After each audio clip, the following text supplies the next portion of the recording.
Finance వివాదంలో తాండ్రు మహిళలు దారుణ హత్య, డబ్బులు ఇస్తామని నమ్మించి రప్పించిన దుండగులు, మొయినాబాద్లో హత్య చేసి పూడ్చిపెట్టిన వైనం. రాజీవ్ ఇందిరమ్మ కాలనీలో మద్యం అమ్మకాలపై నిషేధం, మద్యం రహిత వార్డుగా మార్చేందుకే కౌన్సిలర్ జావేద్ నిర్ణయం. మాతా శిశు ఆసుపత్రిని సందర్శించిన అదనపు కలెక్టర్ ఉమాశంకర్, ఇటీవల జరిగిన ఘటనపై ఆరా, పారిశుద్ధ సౌకర్యాల పరిశీలన, వైద్యులకు పలు ఆదేశాలు జారీ. కుటుంబ సభ్యుల ఫిర్యాదు మేరకు రంగంలోకి దిగిన పోలీసులు, మొయినాబాద్ ఫామ్ హౌస్ దగ్గర ఓ మహిళ మృతదేహం స్వాధీనం చేసుకున్న పోలీసులు. మైనర్ బాలిక కిడ్నాప్ కేసులో నిందితుడు అజీంను రిమాండ్కు తరలించిన పోలీసులు, స్టేషన్ బెయిల్ ఇచ్చిన తర్వాత తిరిగి పోక్సో కేసు నమోదు, పోలీసుల తీరుపై సర్వత్రా చెంగీస్పూర్ రోడ్డు సమీపంలో లభించిన మనిషి పుర్రె, పాత తండ్రుకు చెందిన వృద్ధుడిగా గుర్తింపు, మృతికి గల కారణాలు తెలియాల్సి ఉంది.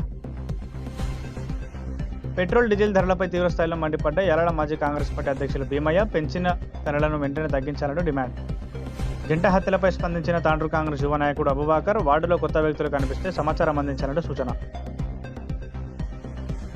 తెలంగాణ రాష్ట్ర మైనారిటీ హక్కుల పోరాట సమితి ఆధ్వర్యంలో తాండ్రు డీఎస్పీని కలిసిన దళిత ప్రజాసంఘ నాయకులు, పశువుల వ్యాపారులకు రక్షణ కల్పించాలని వినతి.